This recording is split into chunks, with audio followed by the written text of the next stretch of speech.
എനിക്ക് വേണേ വരണം. പണ്ട് വീട്ടിൽ വന്ന് ചികിത്സിക്കുന്ന ആ കാലമൊക്കെ കഴിഞ്ഞു. വേണേ ഇങ്ങോട്ട് വരണം.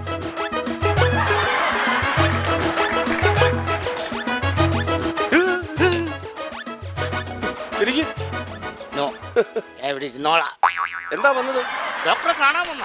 കണ്ടില്ലേ എങ്ങനുണ്ട്? ഞാൻ പ്രതീക്ഷ പോലെ അത്ര സൗന്ദര്യമൊന്നും അല്ല. ഇവിടെ അതല്ല ചോദിച്ചത്. താൻ എന്നെ കാണാൻ വന്നാണോ? ആണെങ്കിൽ ചീട്ടെടുത്തിട്ടുണ്ടോ? ചീട്ടെടുക്കാൻ ഞാൻ തത്തമ്മയോ?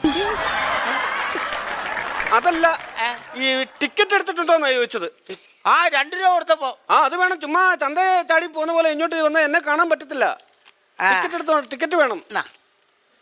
ഇതൊക്കെ ഇതെന്നെ തലയിലെന്നാ ചിതൽപ്പുറ്റോ? അയ്യോ, തനിക്ക് ഭയങ്കര സീരിയസ് ആണല്ലോ. അയ്യോ, ഇതൊക്കെ സൂക്ഷിക്കണ്ടേ മിസ്റ്റർ? എന്നാ പറ്റി? ഇപ്പോഴത്തെ ചെറുപ്പക്കാർക്ക് ഒരു കെയറിംഗും ഇല്ല. അയ്യോ, തനിക്ക് ഭയങ്കര സീരിയസ് ആണ്. എന്നാ പറ്റിയെന്ന് പറ. തനിക്ക് ഷുഗർ തീരെയില്ല. ഷുഗർ 40.